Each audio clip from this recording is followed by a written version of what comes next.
The story begins with a man named Jack standing on the edge of a tall building. He is 31 years old and 5 years have passed since he graduated from college. Those 5 years have been filled with failed job interviews, constant rejection, and despair. He lives alone in a tiny rooftop room that is dirty, cramped, and falling apart, a perfect reflection of his own life. Hoping to change his future overnight, he once invested all his savings into cryptocurrency, but instead of striking it rich, he lost absolutely everything. To make matters worse, his landlord visits every month to demand rent, insulting him, calling him useless, and telling him he should just disappear. Jack says nothing in his defense because, deep down, he already feels the same way. Then comes another devastating blow. While attending a relative's funeral, Jack receives a message from a friend revealing that his ex-girlfriend is getting married next month. They were together for 6 years, but their paths diverged sharply. She studied at a top university, secured a great job, and moved forward while Jack stayed behind. He remembers how she supported him for years, hoping he would improve, but he kept dreaming instead of acting until she finally left. At the funeral, a relative lectures him about being a failure, humiliating him further. That night, in a moment of desperation, he calls his ex to ask for one last chance, promising to prove himself if he gets a job at a big company. She makes it clear that it is too late. Moments later, his phone buzzes with the final job rejection. In a single day, Jack loses hope, love, pride, and his future.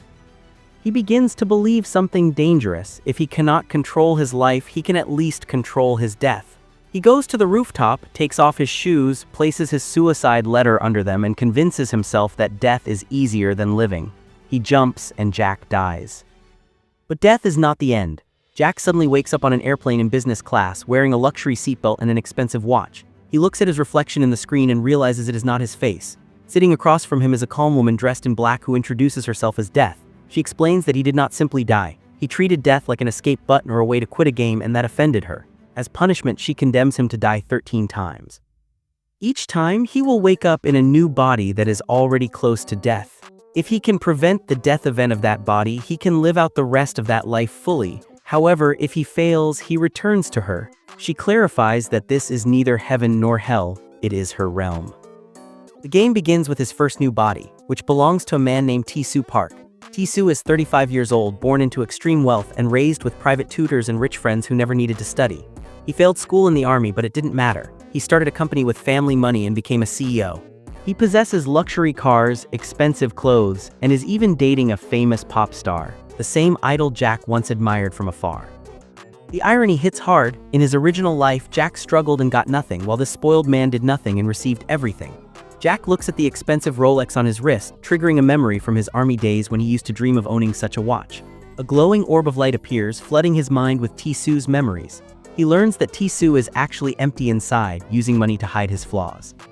For the first time since dying, Jack feels hope, imagining he can live this life better than the original owner. Suddenly, the plane hits a storm and the engines begin to fail. Smoke fills the air and oxygen masks drop as passengers panic. Jack refuses to die again. He straps himself in tightly, determined to survive at any cost. For a brief moment, the plane stabilizes and clears the storm, and the air hostess assures him it is safe. But hope lasts only seconds. He looks out the window and he sees black smoke fills the air as 2 engines fail completely. The plane begins losing control, and his hope lasts only seconds before the aircraft crashes. Red letters appear in his vision. He has died again. Jack wakes up back in Death's realm. Across from him sits Lady Death, and on the table lies a revolver with 12 bullets remaining, 12 chances left. She explains that every time she fires a bullet into him, he will enter another body, and fate will ensure that each life is near its ending.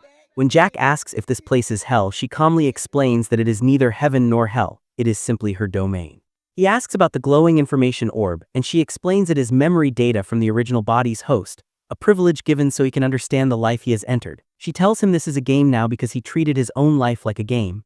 Jack grows angry, arguing that surviving a plane crash is impossible. Instantly, Death appears behind him and places the gun to his head, telling him survival is possible if he tries hard enough. This is his punishment, a lesson about how painful death truly is. She fires.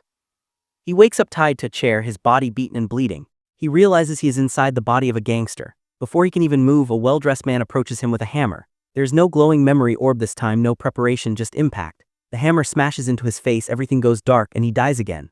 Back in Death's realm, Jack explodes in frustration. He claims he trusted her and that he tried his best. She throws a book at him, reminding him to know his place. She tells him he is angry because he died. Yet in his original life, he wanted to die. Jack argues that he ended his life because he was a failure, but she slaps him with a harsh truth. Ending his life did not erase his dignity, it only proved he was selfish. When he insists it was his life to end, she places the gun in his mouth. She tells him if he wants control, he must earn it, and pulls the trigger. He opens his eyes, totally disoriented, only to realize he is trapped inside the frail body of a bullied 15-year-old boy. Before his 31-year-old mind can even process this bizarre reality, a classmate violently yanks him backward. He is a middle schooler again, and his tormentors are already circling. Sitting in class, Jack desperately tries to make sense of Lady Death's cruel game. Suddenly, a glowing orb of light bursts from a textbook, flooding his brain with the original host's memories. The boy's name is Heejin. He is a gentle kid with hardworking parents who sacrificed everything for their only son. Life was perfectly peaceful until middle school, where Heejin's pure kindness made him the ultimate target for the absolute worst kids in class. Jack absorbs the tragic memories and immediately formulates a plan. With his adult intellect, middle school academics are a complete joke. If he can just figure out and avoid this body's destined death event, he can effortlessly build a perfect future for this kid. But first, he has to survive the present. During recess, the tyrant bully of the class, Junseong, is completely distracted by his phone. He never sees the massive shadow looming over him. It is Jack wielding a heavy wooden desk chair. Without a single ounce of hesitation, Jack hurls the chair directly into the bully's face. The entire classroom freezes in absolute shock. The perpetual victim has just exploded into a warrior. Fueled by the terrifying memory of Lady Death's warning to survive, Jack goes all out, brutally attacking the tyrant and vowing to end the abuse right then and there. The epic triumph is violently cut short. The bully's massive enforcer, a muscular giant named Hansio, steps into the fray. Jack tries to use his adult combat instincts to launch a preemptive strike, but it is utterly useless. The giant catches him off guard and effortlessly chokeslams him to the floor. Gasping for air, Jack faces a brutal reality check. His 31-year-old tactical genius is a broken advantage, but it cannot magically overcome the physical limits of a scrawny teenage body. Still, Jack refuses to back down. He verbally shreds the furious bully, publicly exposing him as a total coward who relies entirely on his goons to fight his battles. The psychological strike hits a massive nerve. The bully lunges forward for a devastating punch, but surprisingly, the giant enforcer catches his fist, dragging the bully away and declaring that class is starting. Back at his desk, Jack calculates his next move. He realizes the bully is a joke, but that giant enforcer is a massive physical threat. He briefly considers reporting the abuse to a teacher, but Heejin's dark memories instantly flash before his eyes. Seeking help in the past only made the beatings infinitely worse. He is completely on his own. The school day drags on, and the second the final bell rings, the bullies corner him again. Just as the violence is about to restart, a manipulative female classmate suddenly interrupts, dragging the bully away to a karaoke parlor. Jack survives the day by pure luck, but his decades of adult experience scream that this girl is terrible news. Exhausted and completely lost in his own thoughts, Jack wanders home. He carelessly steps into the street and is nearly wiped out by a speeding car. His heart pounds as a terrifying realization hits him. That random accident could have been his destined death event. He still has absolutely no clue how this frail body is actually supposed to die. Making it home safely, Jack searches the boy's desk and uncovers a hidden diary. The pages are soaked in absolute misery. Heejin details how he lied to his hardworking parents to pay off the bully's extortion demands. The final entries are a desperate, agonizing plea for the pain to stop. The boy was actively planning suicide. The terrifying truth freezes the blood in Jack's veins. This child wanted to end his own life exactly like Jack did. Staring at a framed photo of Heejin smiling obliviously with his parents, Jack is struck by a crushing wave of guilt. When he stepped off that rooftop in his original life, he never once considered the absolute devastation he would leave behind for his own mother. The realization of his past selfishness hurts worse than any chokeslam. He can never go back and fix his own broken life, but staring at that tear-stained diary, Jack makes an unbreakable vow. He will use every ounce of his broken, cheat-level adult experience to protect this boy's future and deliver absolute justice to his tormentors. The very next morning, the school is buzzing with wild rumors. The epic chair-smashing incident has turned the ultimate victim into an overnight legend. Inside the classroom, a humiliated and furious Junseong is frantically hunting for him, demanding blood. Meanwhile, just outside the classroom door, Jack calmly arrives. The real war for survival is about to begin. Jack is observing the classroom hierarchy from the shadows when he witnesses something completely baffling. The tyrant bully Junseong is about to brutalize another student over the recent chair incident. His massive enforcer, Hanseo, steps in to peacefully de-escalate the situation. In response, the arrogant bully slaps his giant bodyguard right across the face. Shockingly, the hulking powerhouse just lowers his head and apologizes. With his 31-year-old tactical mind, Jack realizes the enforcer isn't loyal at all. He is completely terrified of an unseen threat. Junseong then spots Jack and orders the giant to grab him. Hanseo obeys and roughs Jack up, but Jack notices a crucial detail: the giant looks absolutely miserable doing it. Jack instantly realizes that the enemy of his enemy is his ultimate weapon. Weaponizing his adult intellect, Jack follows the giant into the restroom to confront him privately. Pushing the exact right psychological buttons, Jack points out that Hanseo could easily crush the bully in a one-on-one fight, asking why he cowers after a simple slap. Furious, the giant grabs Jack by the collar, threatening to show him real fear. Unfazed, Jack tells him that is exactly his point. If Hanseo is so powerful, why live under a weakling's control? The giant finally cracks, admitting he hates the bully more than anyone. But before he can explain further, Junseong suddenly struts into the restroom. Annoyed that his psychological manipulation was interrupted, Jack watches as Hanseo quickly covers up their secret conversation by slapping Jack on the forehead and pretending he was just leaving. The bully smirks and asks Hanseo if the morning slap still hurts. Swallowing his massive pride, the giant quietly says yes, and Junseong warns him never to interfere again. Later, alone in the lobby, Hanseo stops Jack to finish his thought. He confesses he could destroy the bully with one hand tied behind his back. The absolute only reason he holds back is because the second anyone touches Junseong, his terrifying backup arrives to destroy them. That evening, Jack pushes his frail teenage body to the limit, doing intense physical training in the park. He stares at a photo on his phone showing Junseong standing next to his ultimate protector. Jack remembers Hanseo's warning. The backup is a dangerous third-year senior named Sunghyup, who happens to be Junseong's childhood friend. This senior is the sole reason a giant like Hanseo refuses to fight back. But while doing push-ups, Jack's adult mind drafts a brilliant, devastating master plan to take down these middle schoolers once and for all. He secretly meets with Hanseo, giving the giant one simple rule. No matter what Jack does to the bully tomorrow, Hanseo must stand back and absolutely refuse to interfere. The trap is perfectly set the very next day during lunch. Jack is calmly eating when Junseong violently shoves his face directly into his food tray. Hanseo watches but does exactly as instructed. He does not react. In a flash, Jack grabs his bowl of boiling hot noodle soup and flips it directly over the tyrant's head, instantly sprinting away. The entire cafeteria freezes in shock. Dripping, furious, and utterly humiliated in front of his own girlfriend, the bully orders his enforcer to catch Jack. But in a brutal moment of calculated betrayal, the giant publicly disobeys. He casually claims his lunch is far more important than chasing a kid, telling the dripping bully to go wash his clothes because everyone is laughing at him. His reputation completely shattered, the weeping bully runs straight to the campus courtyard where the terrifying third-year seniors are hanging out. Crying like a baby, Junseong begs his older friend Sunghyup for a massive rescue.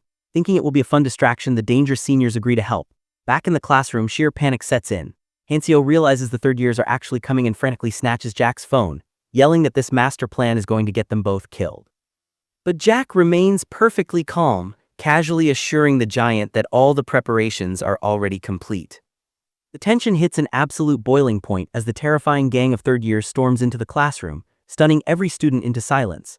Sunghyup, the senior boss, marches straight up to the giant Hanseo, demanding to know if he is the one who dared to mess with his friend. Hanseo flatly says no and simply points at Jack, who is still completely relaxed and playing on his phone. The fearsome senior boss steps up to Jack, expecting a massive fighter. Instead, he looks down and sees a tiny, harmless-looking kid. The senior and his followers are utterly bewildered, realizing Junseong got humiliated by this weak little boy.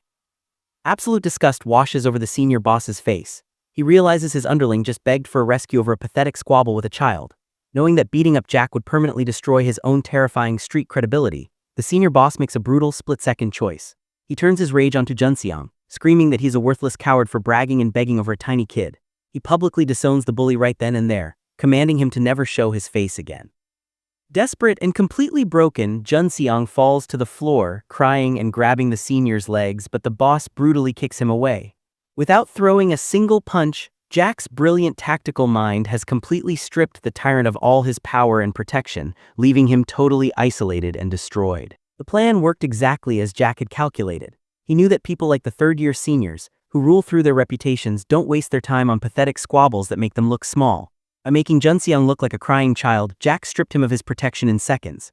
After the seniors left, Jack delivered a cold warning to the bully, "Stay within your limits." But Junseong, blinded by rage, tried to launch one last desperate attack. That was the final mistake. Hanseo, finally free from the fear of the seniors, stepped in. He took his hand out of his pocket and delivered a single vicious slap that sent Junseong's slippers flying across the room. Hanseo loomed over him, repeating the same line Jack had used in the restroom, "Don't interfere next time or you'll get beaten up." With that, Junseong's reputation was utterly annihilated. For the next few days, Jack's life did a complete 360-degree turn. He began living a normal school life where even the former bullies avoided his gaze. He and Hanseo became genuine friends, with the giant powerhouse coming to respect Jack's superior intelligence. But as Jack's life improved, Junseong's world descended into a living hell. Hanseo now treated him like an annoying mosquito, brushing him aside with zero effort. Devastated and dejected, Junseong sat in the park one evening, hoping to find comfort in his old girlfriend. But he looked up only to see her laughing with a new friend, the same senior who had abandoned him in class. Seeing his dreams shattered and his heart broken, Junseong's mind finally snapped. He turned toward Jack, who was nearby working out to build his physical strength, and his eyes were filled with the same murderous intent Jack had seen once before. Junseong approached, hidden under a hoodie like a ghost, repeating a crazed mantra, "Everything happened because of you."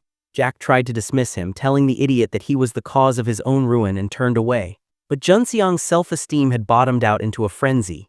He spotted a heavy sidewalk brick, grabbed it, and with all his might smashed it into the back of Jack's head. In a flash of darkness, the message appeared, "Jack has died again." Jack awoke once more in Death's yard, screaming in fury. He demanded to know why he died when it wasn't his fault this time. Death simply smirked, calling it human nature. She mocked him, pointing out the irony. When he killed himself, he didn't care about the pain, but now that someone else had taken his life, he was crying about injustice and suffering. When Jack confronted her, revealing he knew that the boy Heejin was originally destined to die by suicide, Death lost her patience. She delivered a brutal combination, a slap, a gut punch, and a knee strike to his face before pinning his chin under her foot. She growled that she never lied. While he avoided the boy's original suicide, every event that followed was a direct result of Jack's own choices. He had escaped one death only to run straight into another. Cursing himself and thinking of the mother he had abandoned, Jack felt a wave of hopelessness. But Death just pointed her gun at his head, telling him the game was only just beginning. With a pull of the trigger, Jack woke up submerged in a transparent tank of water. He was wearing a magician's outfit, handcuffed and floating before a packed hall of spectators. The announcer screamed, presenting the famous David Jack. Jack panicked, shaking his bound hands and muffled by the water. He saw the glowing orb of information approaching, but before it could reach his head, a heavy curtain was pulled across the tank, blocking his view and his hope. The information input was too slow. Jack struggled against the handcuffs, but the limit of his lungs was reached before the knowledge could save him. The red message flashed again, "Jack has died." Back in the realm of Death, he found her happily playing a game. Exhausted and broken, Jack didn't fight this time. He simply asked for a chair, sat down, and admitted that drowning was the most terrifying experience yet. He grumbled that if the information had reached him just a few seconds sooner, he might have survived. Death simply glared at him, asking if he truly still believed that he was in control. "You think I'm doing this on purpose, Jack?" Lady Death's voice is cold enough to freeze blood. Jack stammers, trying to backtrack, claiming he was just curious how a world-class magician could fail such a simple trick. But Death isn't buying the excuses. She reminds him that death doesn't need a grand stage, it's a stroke after a performance, a falling light fixture, or a sudden heart attack. It is random, relentless, and inevitable. Jack tries to play it cool, but internally his mind is racing. This is a joke, he thinks. I wake up, I get a momentary high, I die in some freak accident, and I end up back in this hellhole. But Death's eyes flare with rage. She can hear every single thought. She slams her gun against his temple, growling that his punishment continues because his arrogant attitude hasn't changed. "Every time you die, you come back here," she warns. "This is your atonement. You will suffer the consequences of your own choices until you break." The world fades and Jack opens his eyes to a new nightmare. He isn't a rich CEO or a high schooler anymore. He's an old man sitting on the floor of a rotting, dilapidated house. He feels a heavy weight on his leg, a bandage covering an ankle monitor. He's a hardened criminal under house arrest, and to make matters worse, his body is failing from chronic diabetes. Before the shock can settle, a glowing orb of information slams into his mind, revealing a history so revolting it makes Jack's stomach turn. Galakayo was a narcissist of the worst kind, a man who believed the entire world was beneath him. Jack sees a vivid memory of Galakayo bragging to his only acquaintances about his army days. laughing about how he ignored every rule while the weak soldiers followed orders. But the mood shifts when his friend tells him the cold truth. The army didn't fear him, they isolated him because he was a toxic nuisance. In a fit of narcissistic rage, Galakayo's ego shatters, and he smashes a glass bottle over the man's head before walking away without a hint of remorse. The memories spiral deeper, revealing the true devil within the shell of a man. Galakayo spent his life ignoring red lights, laws, and basic human decency, an arrogance that eventually led to his most heinous crime, rape. The revelation hits Jack like a physical blow, leaving him disgusted to his core. He is now wearing the skin of a sexual predator who spent 11 years in prison and came out completely unrepentant. For a moment, Jack considers ending this life immediately just to stop breathing the same air as these memories, but death's warning echoes in his mind. If he quits now, the next life will be an even deeper hell. He is forced to endure, but hunger soon begins to claw at his stomach. With an empty fridge and no cash, Jack is forced to take his trembling legs toward the local grocery store. But he quickly realizes that society hasn't forgotten the monster he now represents. As he walks, his ankle monitor begins to shriek, followed by a harsh phone call from a monitoring agent barking at him to move because he has entered a restricted zone near a childcare center. Every step is a public humiliation, a constant digital reminder that he is viewed as a beast. When he finally reaches the store, the shopkeeper's eyes are filled with pure loathing, spitting that he is ashamed to live in the same neighborhood as a scoundrel like him. Jack tries to leave quietly, but his path is suddenly blocked by a bald man holding a smartphone and a baseball bat.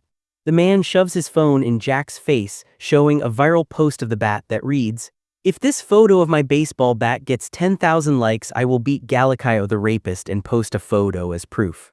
The counter has already cleared 12,000. Jack tries to run, but his old body is too slow. A second man appears, cutting off his escape and dragging his frail, protesting frame into a nearby luxury apartment.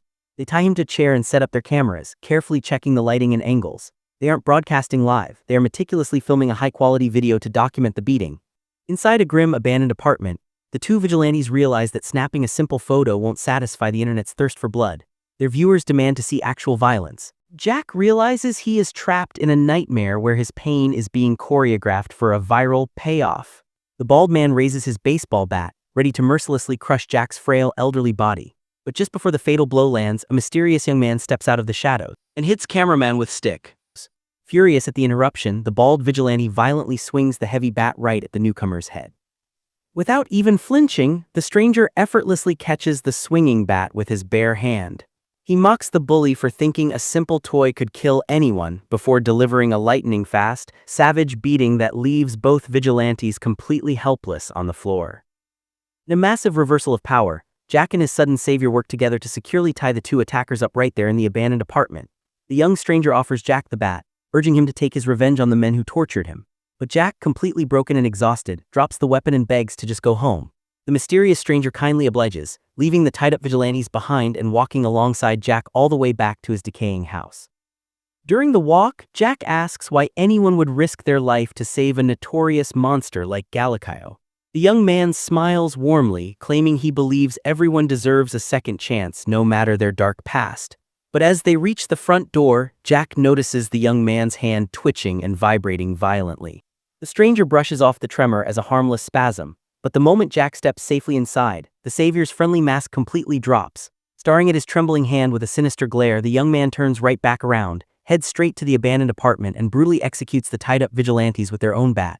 Oblivious to the slaughter, Jack sits at his computer, desperately searching for the truth about the body he occupies. He watches a recent interview recorded just before he took over, where the arrogant old monster shows absolutely zero remorse, blaming his victims for his heinous crimes and slamming the door in a reporter's face.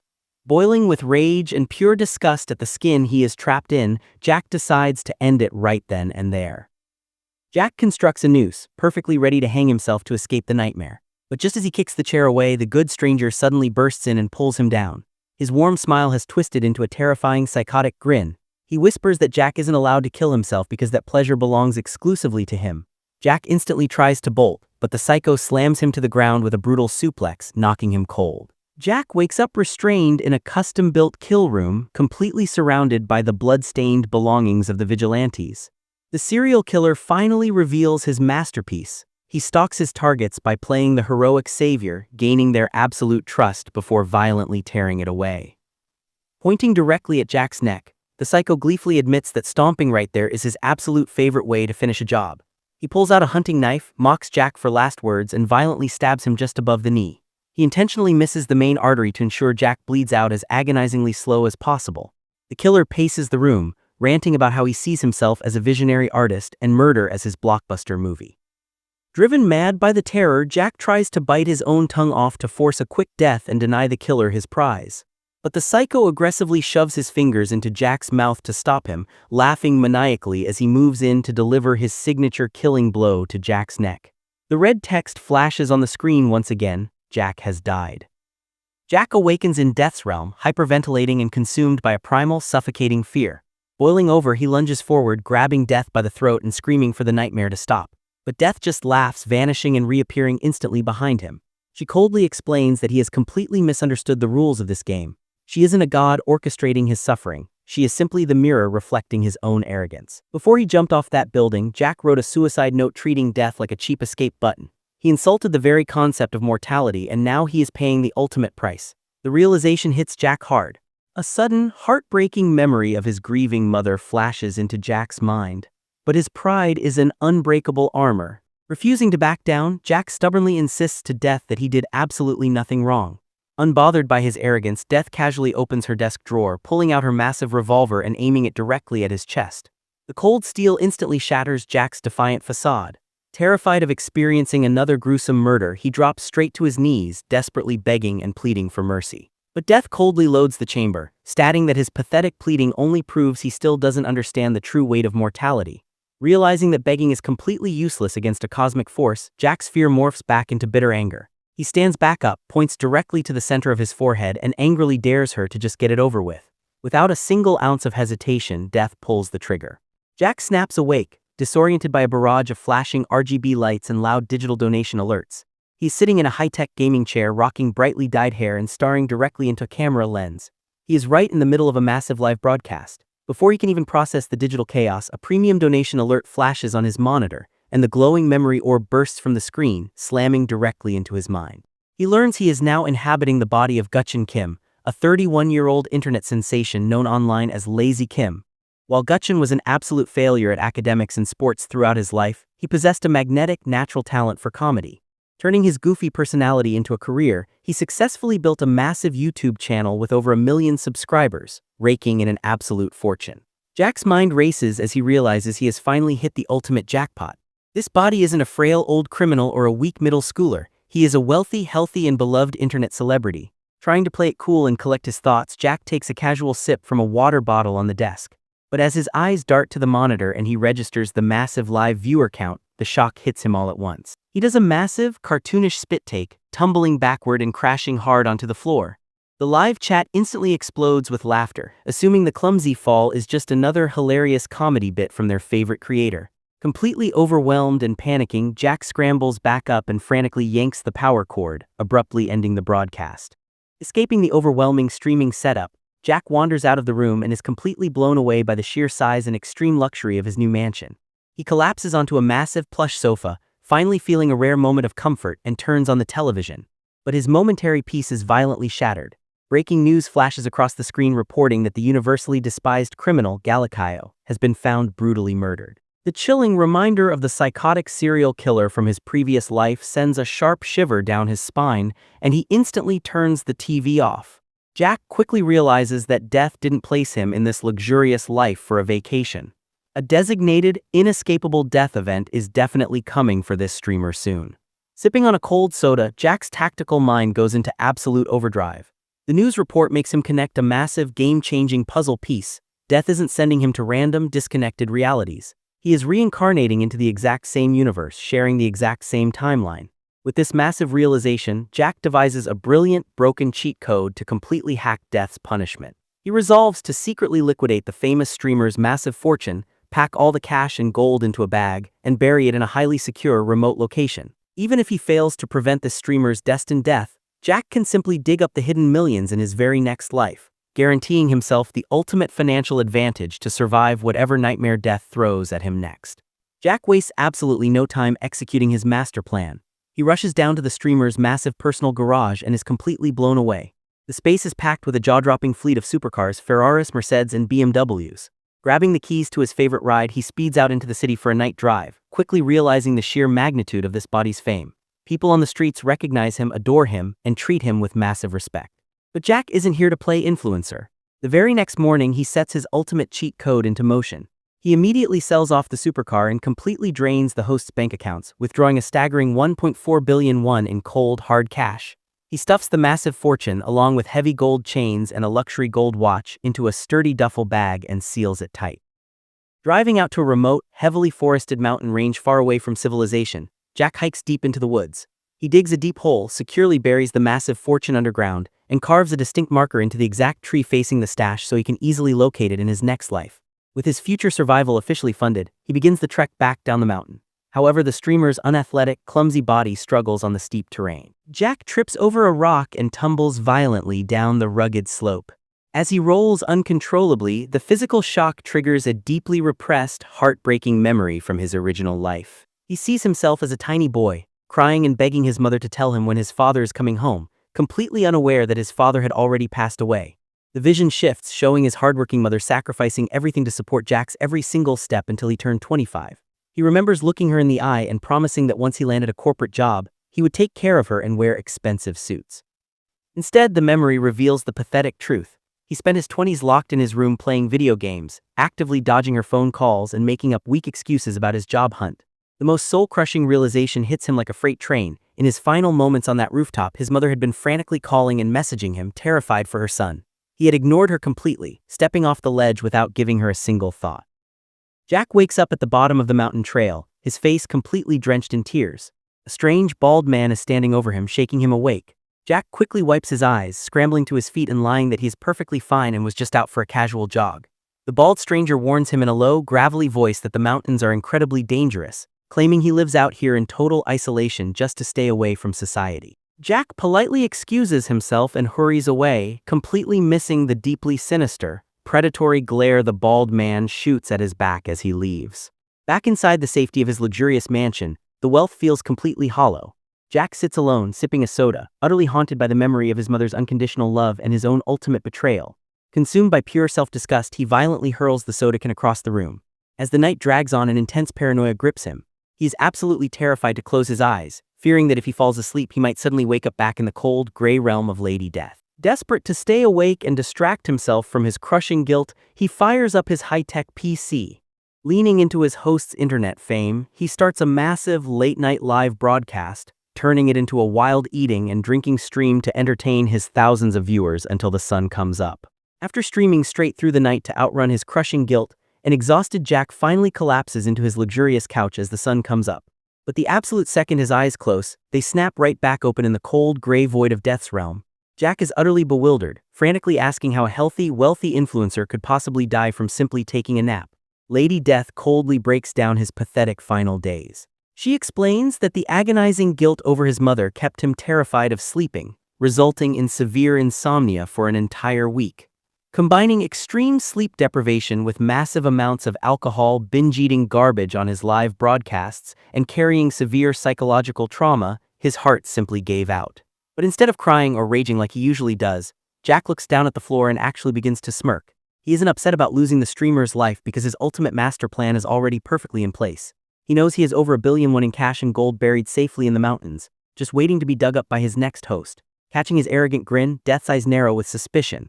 She instantly realizes he has rigged some kind of cheat code behind her back. Promising him that he can take his little joke to the grave, she raises her heavy revolver and violently blasts him into his next cycle. Jack gasps for air, waking up on a hard concrete cot. The luxury mansion is completely gone, replaced by the cold, rusty steel bars of a solitary confinement prison cell. Panic initially sets in as he realizes he is entirely trapped. He desperately wonders how many years he will be locked in this cage when his buried treasure is miles away in the wilderness. Just then, a guard unlocks the heavy iron door and pulls him out. For a brief, hopeful second, Jack thinks he is being released, but the guard is merely transferring him out of solitary confinement and tossing him directly into the general prison population. The moment Jack steps into the crowded cell, the universe delivers a massive, brutal twist of fate. Sitting right there among the hardened criminals is Jun Seong, the exact same psychotic bully who viciously smashed Jack's skull in with a brick during his life as a middle schooler. Seeing the face of his murderer instantly triggers a blinding, primal rage. Without a single second of hesitation, Jack lunges forward and unleashes an absolutely savage, merciless beatdown on the former bully. He strikes with such terrifying, explosive ferocity that even the other hardened inmates are horrified, desperately piling on to drag Jack off the bloody pulp that used to be Junseong. As the inmates pull him back, the glowing memory orb shoots through the barred window and slams directly into Jack's brain. He learns he's now inhabiting the body of Cho Taesang, a 20-year-old inmate blessed with top-tier athletic genetics. Taesang grew up in a highly toxic, abusive household, funneling all his trauma into becoming an unstoppable, undefeated street fighter. His sheer physical power is exactly why he was locked in solitary to begin with. He ended up behind bars after severely overpunishing a drunk man who tried to lecture him on the street. But the absolute best detail of the memory drop completely changes the game. Taesang's 3-year sentence is almost finished. Jack only has to survive one single month in this brutal prison before he is released as an absolute physical powerhouse, completely free to hunt down his buried millions. Jack snaps back to reality as the other inmates desperately drag him off the bloody, battered body of Junseong. He halts his merciless assault, deciding the bully has had enough for one day. A hardened fellow prisoner grabs Jack's shoulder, urgently warning him to stay away from the guy. The inmate claims that while the rest of them are just in for petty assaults, Junseong is a genuine, cold-blooded psychopath who actually murdered someone on the outside. Hearing this, Jack almost laughs at the sheer irony. Trying to save face, Junseong stumbles to his feet and attempts to confront Jack, but the moment he looks up and registers the massive, intimidating physique of Jack's new athletic body, the bully immediately cowers in fear. Jack instantly realizes that Junseong hasn't learned a single lesson since entering prison. The coward is just hiding behind a fake, psychotic persona, acting like a terrifying killer to keep the other inmates away. Deciding to completely destroy the tyrant all over again, Jack loudly calls him out in front of the entire general population. He publicly shreds Junseong's terrifying reputation, exposing him as nothing more than a pathetic middle school bully whose fragile ego shattered the moment his stronger friends abandoned him. Jack brutally details how the so-called psychopath only managed to get a kill by cowardly attacking a defenseless kid from behind with a rock. The entire cell block falls dead silent, listening to the shocking revelation. Paralyzed by fear and confusion, Junseong panics, wondering how a random, massive street fighter could possibly know his darkest secrets. Leaning in close with a terrifying, sinister smile, Jack whispers that the murdered boy came to him in a dream and spilled every single pathetic detail. Jack then turns to the crowd of hardened criminals, officially declaring that the fake psycho has been playing them all for fools and ordering them to take out the trash. The prison hierarchy instantly shifts. The inmates swarm the terrified bully, delivering a savage, collective beatdown while Jack casually watches, satisfied with his revenge and thrilled to realize he only has 15 days left until his release. The very next day, Jack is peacefully relaxing in the prison yard when a menacing inmate approaches him. A fresh memory triggers in Jack's mind, revealing a crucial detail. This is the exact same guy who violently jumped his host's body in the showers, which is the entire reason Jack was thrown into solitary confinement in the first place. The thug doesn't come alone. He brings a group of massive goons and corners Jack in the isolated prison backyard.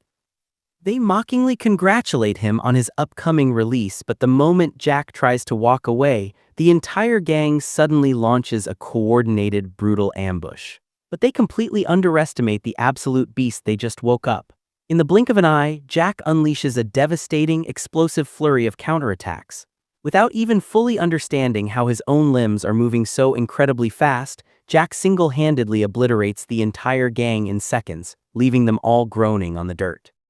He stares at his own fists in absolute awe, realizing that this body's top-tier athletic genetics and flawless fighting instincts are completely hardwired into his muscle memory. Thrilled by this incredible superhuman power, Jack realizes this is the absolute perfect vessel. Armed with extreme physical strength, perfect health, and over 1 billion ones secretly buried in the mountains, his ultimate survival is practically guaranteed. Meanwhile, inside the cell block, Junseong's life has spiraled into a living hell. With his terrifying reputation completely obliterated, the former tyrant has become the ultimate punching bag, enduring merciless bullying and brutal beatings day and night. Watching from the shadows, Jack notices a dark, familiar desperation brewing in the coward's eyes. He knows Junseong is plotting something drastic. Late that night, while the other inmates are fast asleep, the fallen bully sneaks into the cold, concrete bathroom.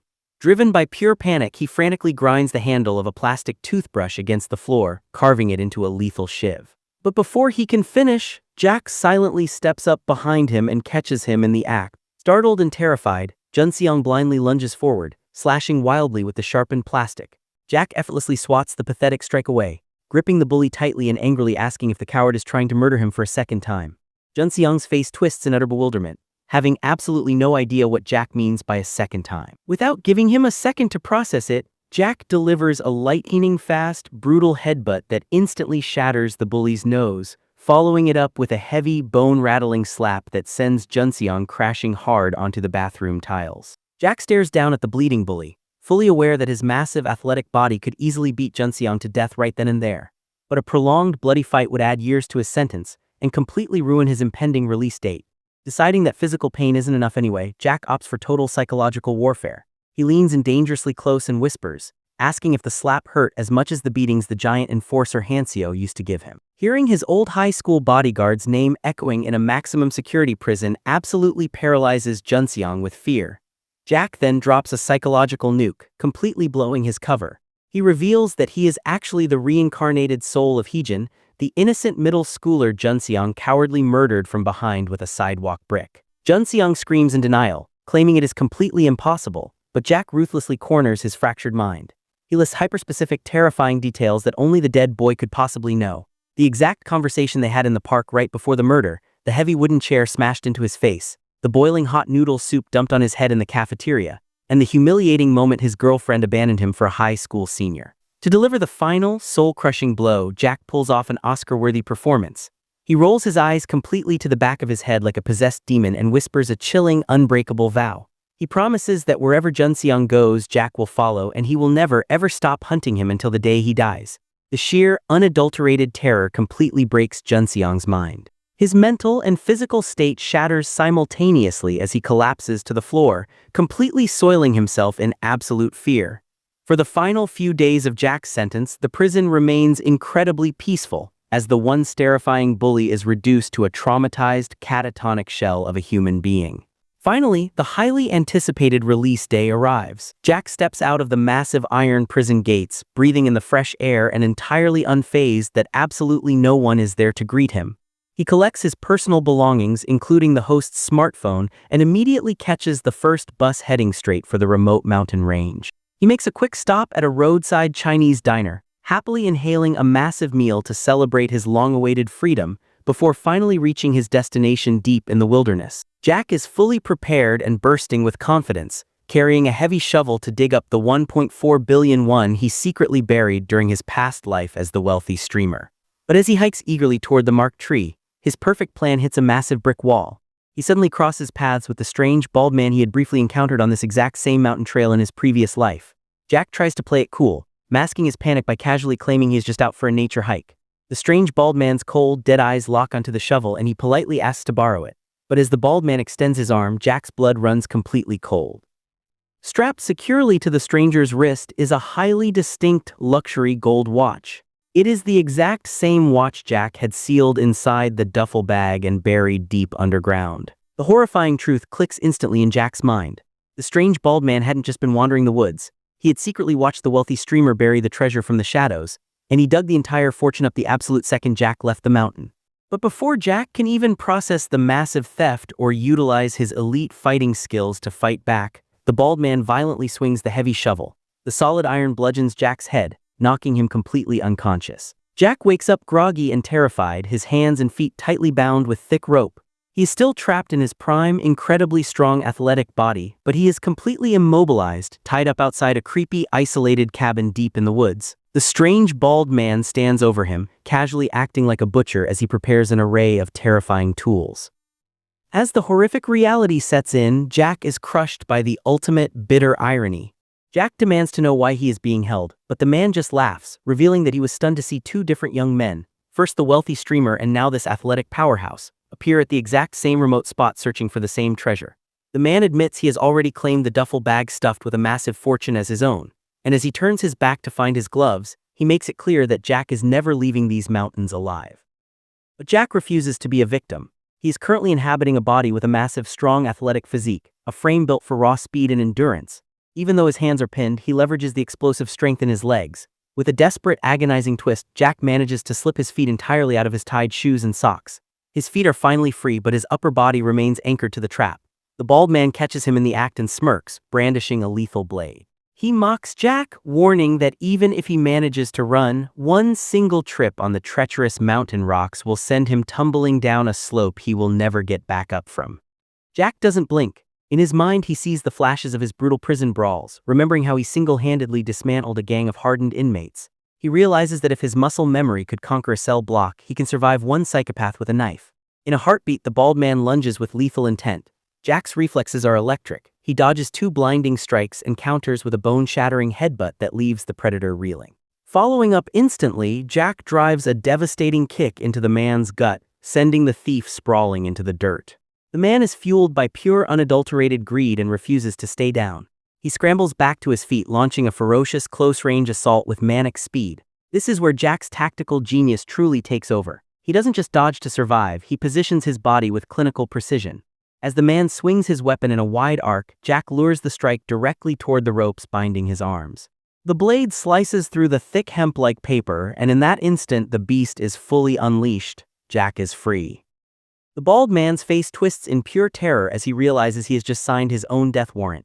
Jack doesn't give him a single second to breathe. Dodging every desperate swing with blinding speed, Jack waits for the perfect opening and delivers a single explosive kick that sends the man's weapon flying into the deep wilderness.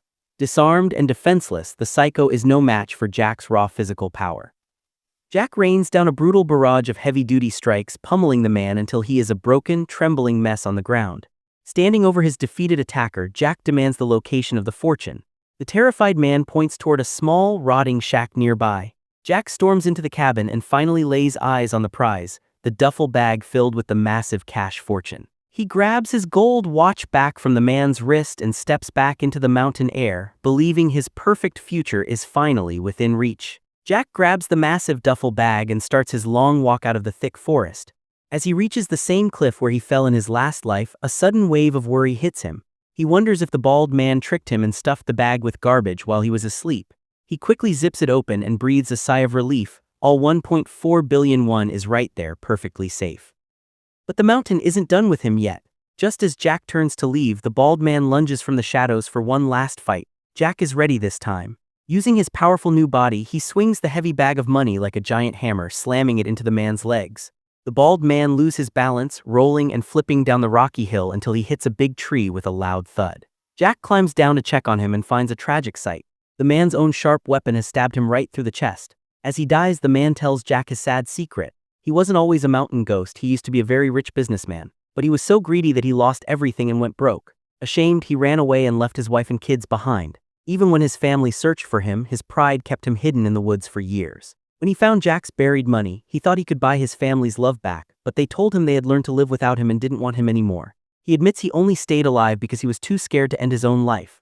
Jack feels sorry for him, telling the dying man that he was brave for finally trying to fix things. Right then, Jack makes a silent promise. He will fight for his own life to finally give Lady Death a real answer. Jack heads back to the small hut to wash away the dirt and put on fresh clothes. As he looks at the mountain of cash, he realizes he has a huge problem. He can't just walk into the city with a bag full of suspicious money, it would lead him straight to jail. He also can't put it in a bank because if he dies and wakes up in a new body, he won't be able to get it out. The money is his only hope, but now it's a heavy burden he has to carry everywhere.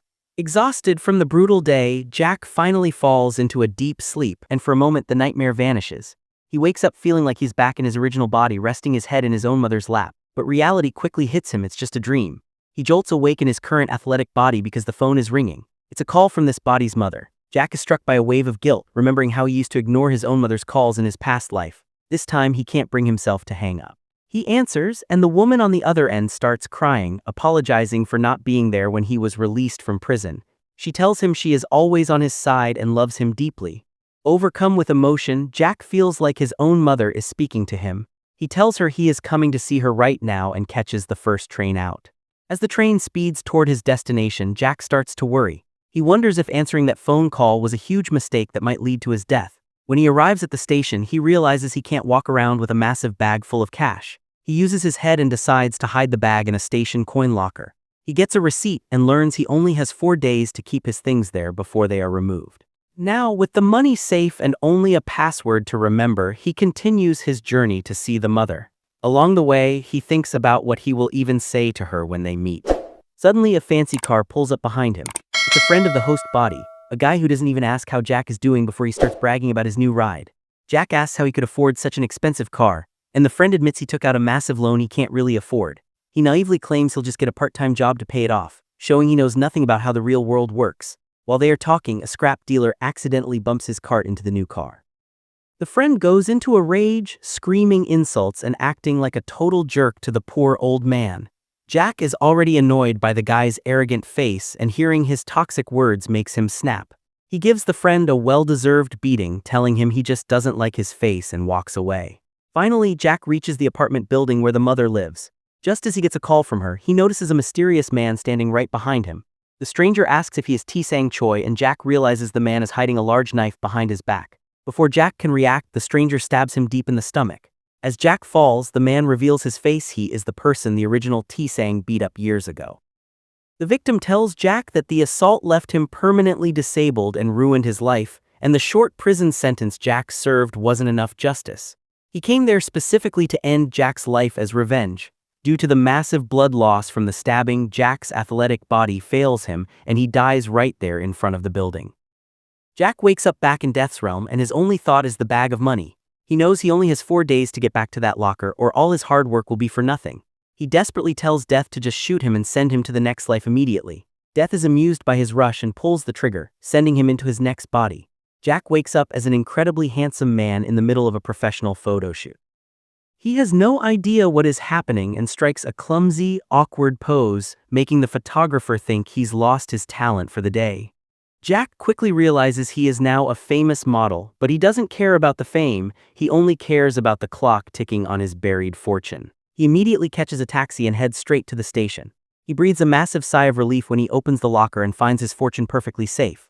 As he walks through the station, he catches his reflection in a public mirror and is completely floored by his own appearance, wondering why he is suddenly so incredibly handsome.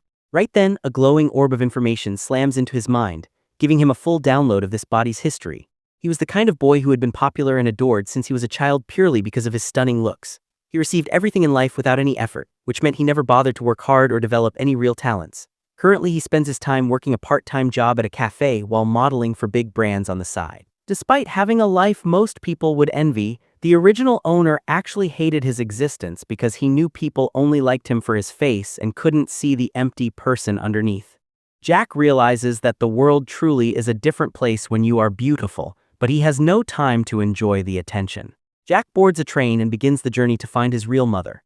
He starts to think that keeping the money bag is a curse, realizing that every time he is near the cash, his life is in grave danger. He decides that since he never did anything for his mother in his original life, he will use this massive fortune as a final act of penance to make her life easier.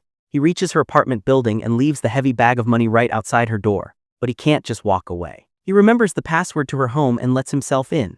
Seeing that she has kept every single one of his childhood and graduation photos carefully displayed on the walls breaks his heart. He realizes his mother still loves the son who abandoned her. He leaves the bag where she will find it and heads back out, only to be spotted by a nosy neighbor who demands to know who he is and how he got inside. Jack doesn't wait to explain. He turns and runs as fast as he can, escaping into the city as the next chapter of his life begins. After escaping from his mother's apartment, Jack runs at full speed until he finally stops to catch his breath. Just as he slows down, a potato rolls across the ground and stops right at his feet. He picks it up and a woman's voice from behind apologizes for dropping it. When Jack turns around, his heart stops. It is his real mother. The experience feels like a dream. She asks for her potato back, but Jack is so busy staring at her that he forgets to move. He suddenly realizes that she has no way of knowing who he is because he is trapped in this completely different, incredibly handsome body. She thanks him for his help and kindly tells him that he looks just like her son, handsome and good-looking. Jack's heart breaks because he knows he's standing right in front of her, but he can only say goodbye and walk away. As she starts to head in the other direction, Jack can't stop himself. He turns around and yells, "Mom!" The sound of his voice leaves her completely shocked, and for a second she truly feels as if her own son is calling out to her. But Jack knows he can't explain the truth. He simply bows his head deeply and tells her that he hopes she lives a long and happy life. Jack then returns to the model's house and tries to relax, but he can't stop wondering why such a fit and handsome man would be destined to die. He checks his phone and finds it's filled with messages from various women. Soon, a friend calls and invites him to a party. Jack goes, and while the group eats and drinks, he notices the girls only have eyes for him, completely ignoring his other friends. The next morning, Jack gets a call from the cafe manager demanding to know when he's coming to work. He heads to the cafe and begins serving customers who are visibly thrilled just to see his face. Suddenly, a stunningly beautiful girl walks through the door. For Jack, it's love at first sight. She's the first person who doesn't give his handsome face a fake smile. She simply orders her coffee and goes to sit in the customer area to work on her laptop. As Jack watches the other customers talking with their partners, he feels a deep sense of loneliness, remembering how he used to visit cafes with his own girlfriend in his past life. He looks at the people he has been hanging out with and realizes they are all living fake lives. The girl sitting next to him is an artist who makes stickers that get rejected every single time. His two friends are even worse. One calls herself a YouTuber but only has 30 subscribers and 20 views, spending her time just eating at different cafes. The other friend calls himself a fashion influencer, but he just spends his parents' money to buy new clothes and take photos that get 0 likes. Jack realizes he's surrounded by people living on loans and parents' money, all dreaming of internet fame while he's just trying to figure out how to survive his next death. As evening falls, he finishes his shift and notices the beautiful girl is still there, working hard on her laptop. He leaves the cafe and watches as she rides away on a powerful motorbike, leaving him standing on the street in silence. Exhausted, Jack returns home and turns on the television, but the news report he sees leaves him in total shock. His secret bag of money has been exposed and is all over the headlines. The news features an interview with his nosy neighbor who describes seeing a young man running away from the apartment. Most devastatingly, the report mentions Jack's mother by name. It turns out his mother found the mysterious bag and immediately reported it to the police. When the reporter asks why she didn't just keep the massive fortune, she explains with pure honesty that since the money wasn't hers, she had no right to keep it and would never take something given by a stranger. Furious that his plan to help her failed, Jack slams his remote against the floor. But after a moment of reflection, he realizes this is his mother's true, noble nature. She is an incredibly honest and good woman. The next day, Jack is back at the cafe mopping the floors when he notices a collection of books left for the customers. He picks one up titled Nightfall in the drawer, and just as he starts looking at it, the beautiful girl walks back into the cafe. This time, she actually notices him and watches as he prepares her order while still holding the book. She asks him if he has read it yet, and Jack tells her he has only just started the first few pages. As the scene focuses on her name card, a massive reveal occurs. The girl is actually Jisoo Jeong, the talented writer who authored the very book Jack is holding. Suddenly, the scene shifts and we see Jack walking down the street. He receives a phone call from an insurance company and stops to talk. Right above him on a building, a heavy light board begins to come loose. As soon as a crow lands on it, the board snaps off and crashes directly onto Jack. In an instant, Jack jolts awake in his own bed. The whole accident was just a terrifying dream. He is shaken, realizing that he is now even dying in his sleep. He returns to the cafe and uses every spare minute to carefully read Jisoo's book. The girl comes in for her daily routine and notices him reading it again before she starts her typing work. After a few hours, Jack finally finishes the entire book and places it back on the shelf. The beautiful girl who has been watching him while working on her laptop finally speaks up and asks if he is looking for something else to read. Jack tells her he really enjoyed the story and wants to find more books by the same author. She points toward a red book nearby, explaining that it was written by the same person. Still completely unaware of her identity, Jack casually remarks that she must be a huge fan to know that so quickly. The girl is stunned, thinking Jack is playing a joke on her since she is the author herself. She gets a bit annoyed and asks if his boss ever told him who she was. Just then, the cafe manager walks over and confirms he never actually mentioned her identity to Jack. Once the misunderstanding is cleared up, the girl apologizes for her tone. The cold tension in the cafe finally melts away, replaced by a genuine and deep connection. Jack is immediately drawn to her not just because of her beauty, but because she is the first person in this entire ordeal who sees past his handsome face and treats him like a real human being. He finds himself mesmerized by her hardworking spirit and the passion she pours into her writing. Seeing a chance to finally share the crushing weight of his reality, Jack leans in and tells her that he has a brilliant idea for a book. When Jisoo asks him to explain, Jack begins to narrate the true story of his own life, carefully disguising it as a fictional plot. He describes a man who reached his breaking point and jumped from a building, only to find himself trapped in a nightmare where he is forced to experience death over and over again by a cruel entity.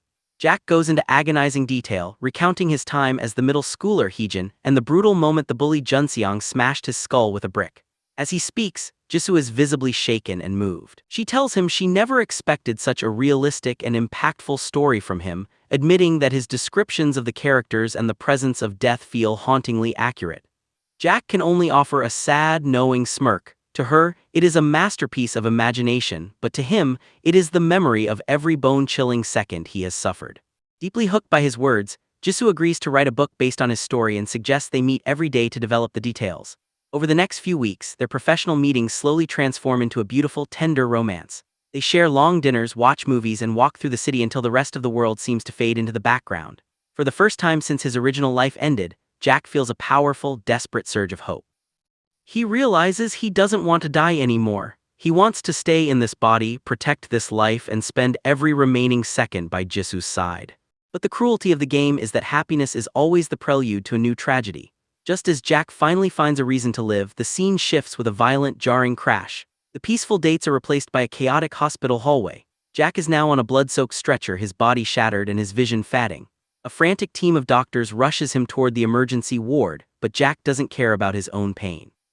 He lets out a primal, heartbreaking scream for Jisoo, his voice cracking with the realization that the one life he finally loved has been violently torn away from him in a single, bloody moment. A team of doctors is frantically pushing him toward the emergency ward, but his mind is trapped in the crushing events of the last few days. Determined to find out how this handsome model was destined to die, Jack had undergone a full-body medical checkup, only to find he was in perfect health. He even checked for any hidden enemies, but his host was a man liked by absolutely everyone. To make matters worse, a massive blow arrived on the television news. The police had successfully traced his secret bag of money back to the dead streamer Gutchin Kim. The entire fortune was returned to the streamer's estate, making all of Jack's hard work to secure those billions completely useless. With his money gone and his health clear, Jack decided to stop worrying about death and spend every remaining second with the only thing that mattered, Jisoo. In a beautiful but heartbreaking flashback, we see Jack and Jisoo at the cafe. For the first time, Jack noticed a look of pure, genuine love in her eyes. Jisoo shared her own life story, explaining how she had dreamed of being a writer since she was a little girl. Even after 5 years of intense work and a published novel at 25, she still wasn't famous. She is 30 years old now, and she encouraged Jack to focus on his own career, unaware that he was living on borrowed time. One night after his shift ended, Jisoo offered to drop him home on her powerful Avenger Enfield motorcycle. As they walked toward the parking lot, Jack desperately wanted to hold her hand but hesitated. Sensing his nerves, Jisoo smiled and suggested they weren't at that stage yet, but she reached out for a friendly handshake instead. Just as Jack reached for her hand, a luxury car flying at lethal speed slammed directly into both of them. Jack was thrown through the air like a ragdoll, his body shattering against the cold pavement. From the car, a wealthy, arrogant brat stepped out, casually smoking a cigarette. Reeking of alcohol and admitting he didn't even have a driver's license, the monster looked at the two bloodied victims and coldly told his servant to just let them die. He didn't want to deal with expensive hospital bills. Jack lay there in absolute agony, unable to move or speak, watching as the rich brat offered his servant a fortune to take the blame and destroy the dashcam footage. Jack woke up in the hospital and asked the doctor, "Where is Jisoo?" The doctor said Jisoo had died instantly after the accident. Overwhelmed by grief, Jack's will to live vanished, and he died right there in the emergency ward. He wakes up instantly back in the cold, gray realm of Lady Death. Consumed by a burning primal rage, he lunges forward, grabbing Death and screaming at her to explain why Jisoo had to die when her only mistake was being near him. But Death remains chillingly calm, revealing a hard truth. This wasn't some random accident.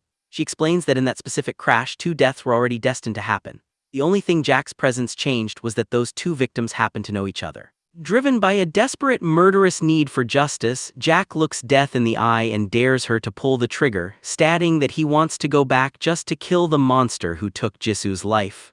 Death pulls the trigger. Jack snaps his eyes open in a new body, finding himself in a bathroom cleaning fresh blood off his hands.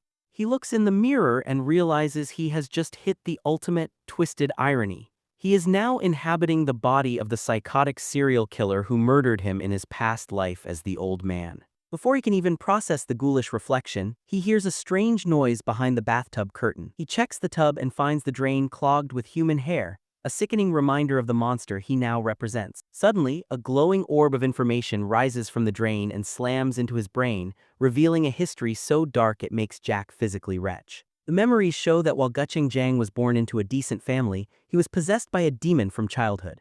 He started by torturing and killing animals before moving on to humans, successfully, artfully murdering 14 people without ever getting caught. Jack vomits as the graphic visuals of these 14 deaths flash through his mind. Just as the memory drop ends, Jack's nose begins to bleed uncontrollably. He finds medicine on the table and realizes this body is riddled with a terminal illness. He has very little time left to live. Jack knows he has to move fast. He doesn't want to save this killer's life. He wants to use it for the ultimate revenge. Jack immediately starts researching the car accident that killed Jisoo and his previous model body. To his shock, there isn't a single news article or mention of the crash online. Even searching for Jisoo Jeong, a famous writer, yields nothing about her death. It is as if the incident never happened. Then a memory clicks. The wealthy brat had ordered his servant to throw the dashcam memory card into a nearby sewer. Jack rushes to the scene of the accident, pries open the heavy sewer cover and finds the memory card. Using a card reader, he watches the horrifying, unedited footage of the brat laughing while he and Jisoo lay dying. Jack makes a silent, deadly vow. He will spend every remaining second of Gucheng's life hunting down that rich monster. Jack stakes out the road where the accident occurred, waiting for the familiar luxury car. When it finally appears, the brat is driving at lethal speeds again, but this time he manages to brake just before hitting Jack. The brat steps out, ready to start an argument, but Jack simply spits in his face and sprints away. The arrogant brat, blinded by rage, chases Jack on foot. Using his tactical mind, Jack leads him in a circle, doubles back, and jumps right into the brat's own car. The karma dance begins as Jack speeds the car toward the brat, repeatedly clipping him and knocking him to the dirt to terrify him. The brat tries to call the police, but Jack snatches the phone away and steps on the brat's broken leg, forcing him to remember the 2 lives he took. Despite the pain, the wealthy monster shows zero remorse, shouting that those people were nobodies and asking Jack why he even cares. Disgusted by the brat's poisonous arrogance, Jack beats him into unconsciousness and drags him into the passenger seat. Jack is speeding through the night with the wealthy monster Park Tae-woo trapped in the passenger seat.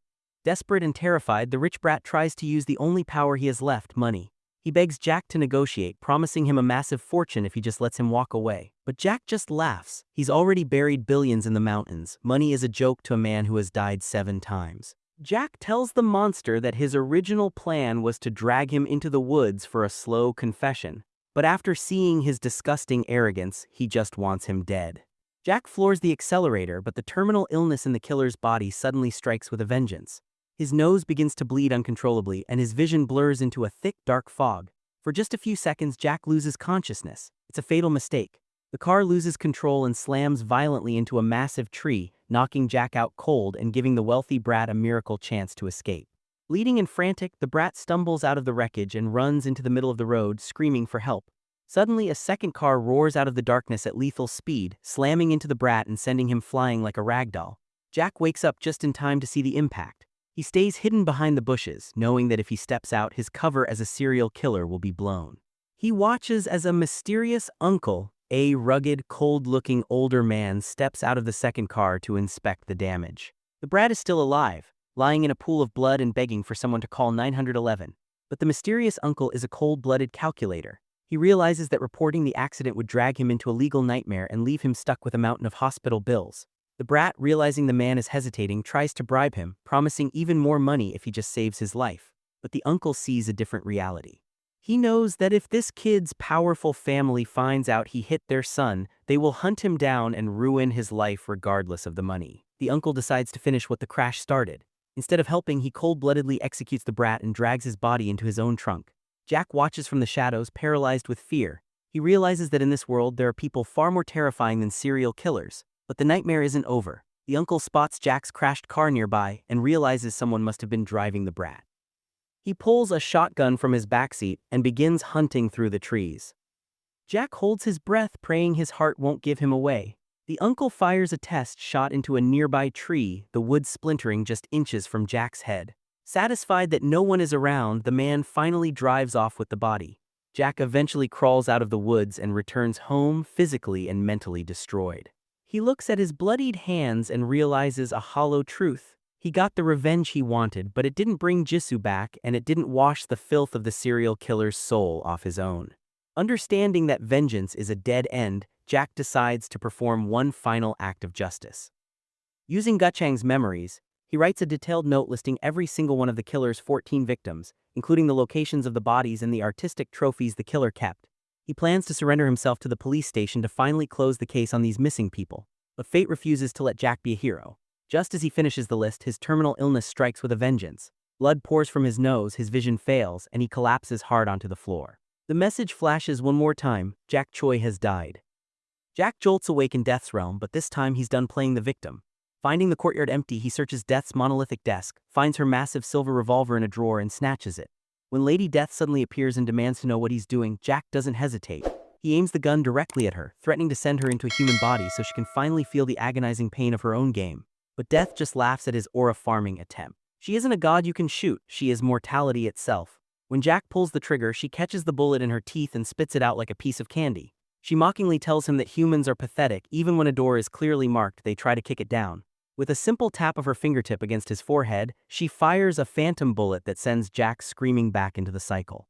Jack snaps his eyes open in first-person mode, his heart racing as he realized he is in the middle of a high-speed chase. He looks down at his new body and sees a blue uniform. He is now a police officer. He has the criminal cornered in a dark alleyway, but the moment the suspect pulls out a jagged knife, Jack's old instincts take over and he tries to run away in fear.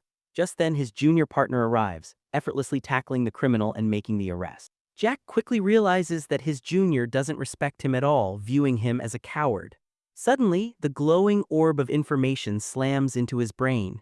He is now Officer Jang, a 42-year-old veteran cop who spent his life trying to live up to his father, a heroic officer who died in the line of duty.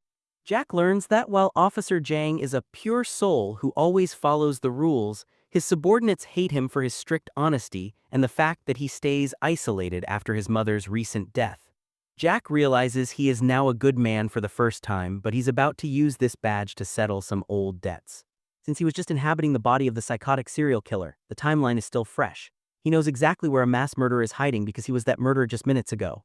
The scene shifts to the bustling police station where the captain is screaming for a massive case that will dominate the news. Jack doesn't hesitate.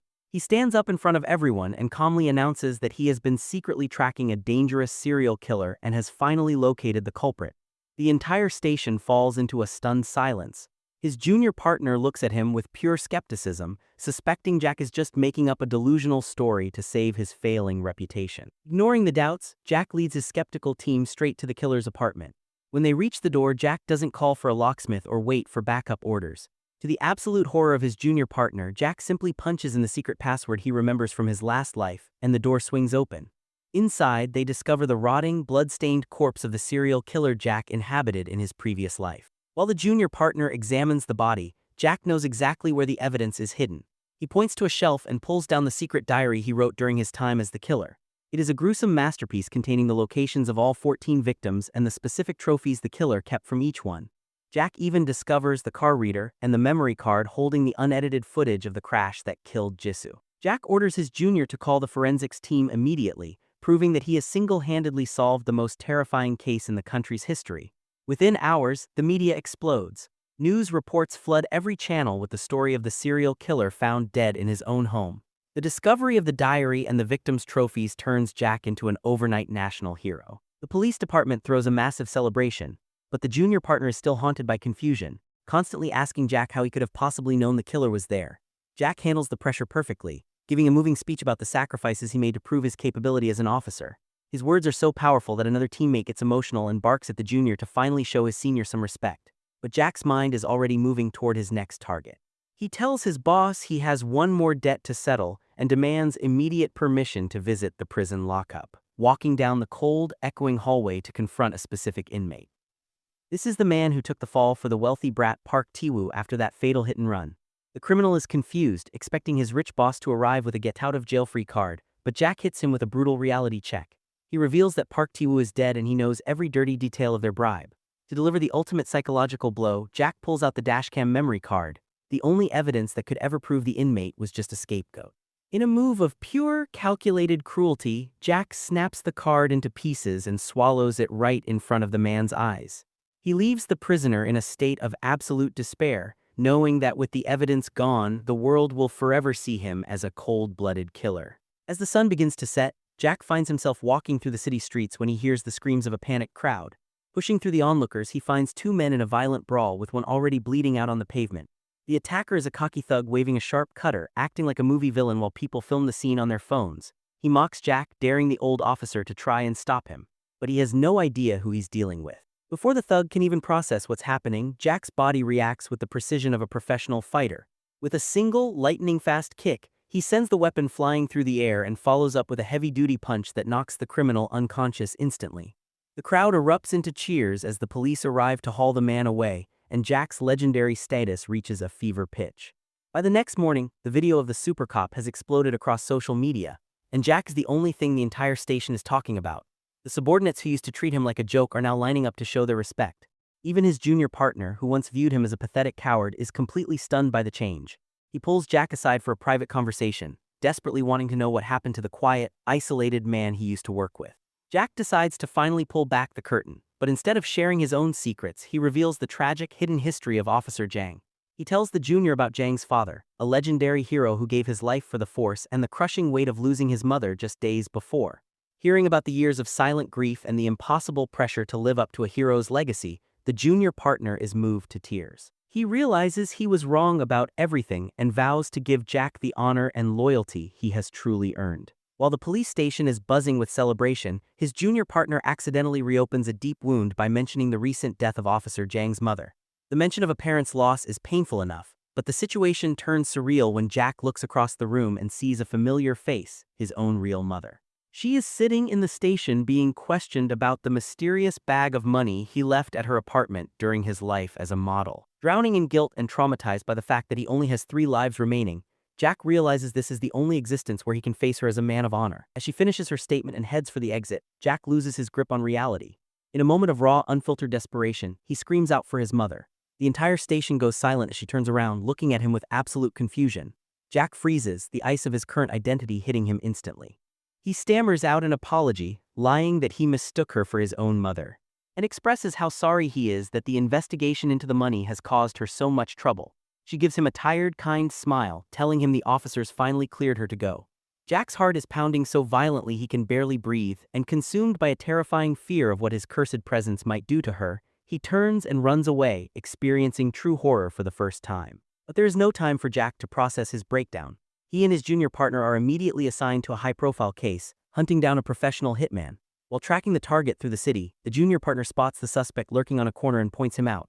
Jack takes one look at the man and his blood turns to ice. He recognizes the assassin instantly. It is the exact same professional killer who brutally murdered one of his previous host bodies. The 2 officers give chase, cornering the hitman inside a dark, multi-story building.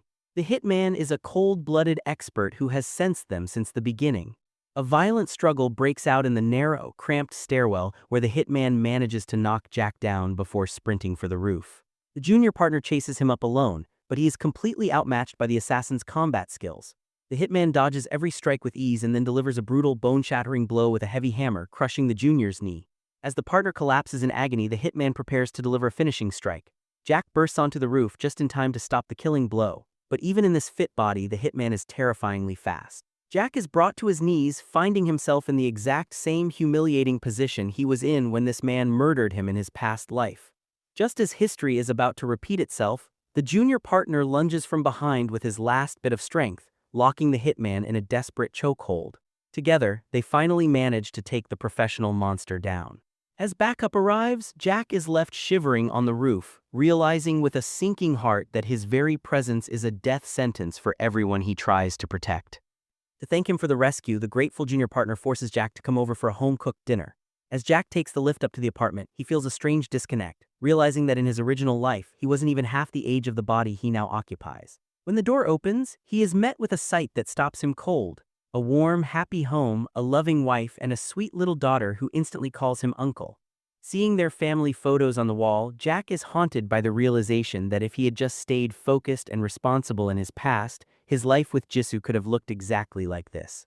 The evening takes a heavy, emotional turn when the little girl asks Jack a heartbreaking question.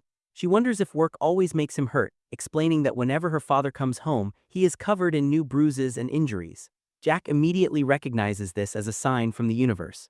Right then and there, he makes a solemn, unbreakable promise to the little girl that he will always keep her father safe, no matter what. He asks the child for a hug, sealing his vow with a rare moment of genuine human connection that brings tears to his eyes. The very next day, that promise is pushed to the ultimate limit. During a high-stakes mission, Jack and his partner corner an armed criminal. Without a single second of hesitation, Jack moves like a blur, throwing himself in front of his partner and taking the suspect down with a single shot. But their luck runs out when they find themselves chasing a dangerous drug dealer through the narrow corridors and onto the roof of a high-rise building. The cornered gangster opens fire and a stray bullet grazes the junior partner's arm. Jack knows his time has finally come. Remembering his vow to the little girl, Jack charges directly into the hail of bullets. Even as the rounds strike his chest, he refuses to slow down. He slams into the gangster with everything he has, gripping the man tight as they both plummet off the edge of the skyscraper. Jack dies in midair, finally giving his life to save another person and ensuring his partner can go home to his family. When he awakens back in the cold, gray void of Death's realm, he isn't afraid.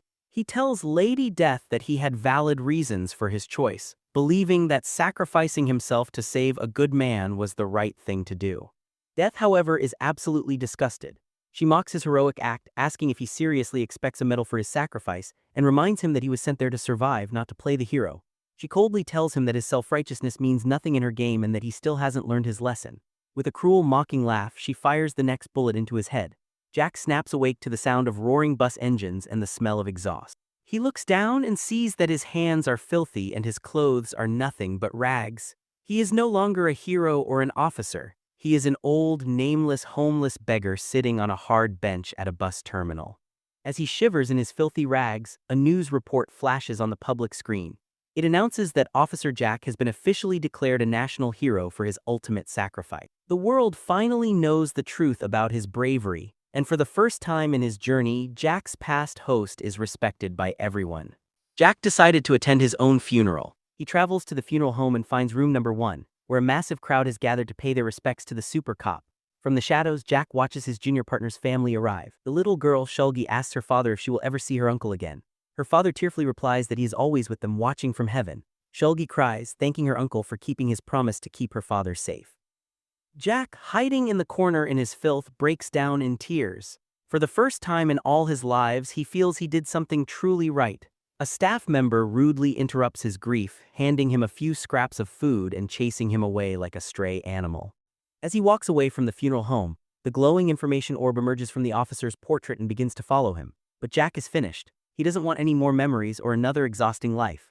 He sprints onto the main road and throws himself directly in front of a speeding car, ending the beggar's life instantly. He wakes up back in Death's realm, but she isn't laughing this time. Furious at his arrogance and his constant attempts to cheat her game, she slaps him repeatedly. Jack doesn't flinch, he just dares her to kill him again, claiming he is already broken beyond repair. Death pulls the trigger, sending him into a remote cabin in a quiet, rural area. Jack finds himself in the body of the dangerous uncle, the rugged, cold-blooded man who executed the rich brat Park Ti-woo.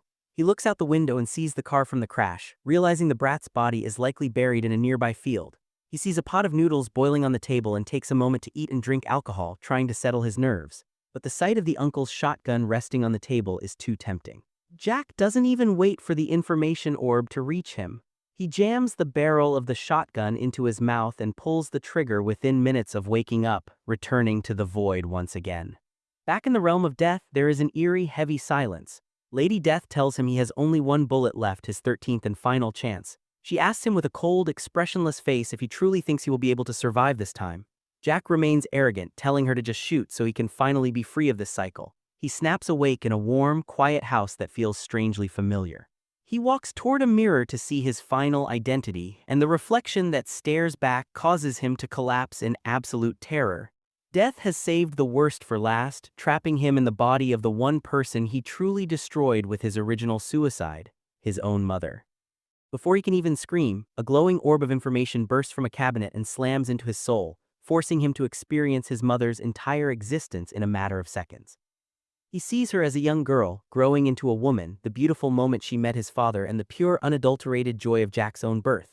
But the light quickly turns to shadow. He watches his father die and sees his mother working herself to the bone, sacrificing every comfort and every dream just to support her only son. Then comes the most agonizing part of the memory. He sees his past self through her eyes. He sees a lazy, ungrateful, and callous loser who sat in his room playing games while his mother struggled for every penny. He watches her from the outside on that final, fateful night, seeing her frantically calling and messaging him, her heart racing with a mother's intuition that something was wrong. He witnesses her world shatter into a million pieces the moment the police deliver the news of his death. The weight of her memories and the sheer magnitude of her suffering are so suffocating that Jack physically retches. The self-disgust he feels is more painful than any physical death he has ever endured. Driven by a desperate panic need to escape the crushing guilt, he grabs a sharp knife and locks himself in the bathroom, ready to slit her wrists and end the cycle. But as the blade touches her skin, he looks into her eyes in the mirror. He remembers those same hands holding his when he was a boy, protecting him from the world. He realizes that for decades, this woman lived in a prison of tears and silent agony just so he could have a life. To kill her body now would be the ultimate, unforgivable betrayal. He drops the knife and breaks down, realizing he can never end this life. He chooses to endure. 30 long years pass in a slow, agonizing blur of atonement as Jack lives out every remaining day of his mother's life, feeling every single second of the misery his original choices left behind. The scene shifts to a bright morning at a nursing home, where a young woman writer is meeting with the director. She is searching for a powerful, real-life story for her next book, and the director mentions a very strange elderly woman who has lived there for decades. This woman insists on a bizarre truth, that she isn't actually herself, but that her son's soul is the one living inside her body. Curious and intrigued, the writer goes to meet her. She finds Jack, now ancient and weak in his mother's shell, sitting quietly and reading the book originally written by Jisoo. Jack looks up and, sensing a kindred spirit, decides to reveal everything. He tells her the entire impossible story, the rooftop jump, the cold meeting with Lady Death, and the 12 brutal cycles of reincarnation that broke his spirit and rebuilt his soul. He describes the lives of the CEO, the serial killer, and the heroic police officer with such vivid detail that the writer is left breathless. When Jack finally asks for her name, the world seems to stop. She reveals she is Shulgi, the same little girl from his life as the police officer, the daughter of the partner Jack died to save. Shulgi leaves the nursing home in a daze and begins a deep, obsessive investigation into the events Jack described. To her absolute shock, every single historical detail, old case file, and news report matches his story perfectly. She finds records of the serial killer, the hit-and-run, and the super cop who was her hero, Uncle Jang. Overwhelmed with emotion, she rushes back to the nursing home the very next day to see him again, but she arrives too late. The staff tells her that the elderly woman passed away peacefully in her sleep the night before. This time, there was no blood and no accident. Jack simply died of old age. Jack wakes up one last time in the cold, silent realm of Lady Death. He isn't terrified anymore. He actually looks at her and admits that he missed her. He drops to his knees, his pride finally gone, and prays for one final chance to return to his original body so he can truly make things right. Death notes that all 12 of her original bullets are spent, but because he finally learned the true heavy weight of a single life, she offers him a special reward. She pulls out a unique gun with one final different bullet for a game of Russian roulette. She offers him one shot. If the gun fires, he gets his original life back. If not, he is lost to the void forever. Jack accepts without a second of hesitation. The scene cuts to a young man standing on a rooftop in the freezing night air, his phone buzzing in his pocket. It is a heart-wrenching text from his mother, followed by a desperate call. The man smiles through his tears, his hand shaking as he realizes the miracle has happened. He answers the phone, and the story ends there, showing that Jack finally made it back home to the life he once tried to throw away.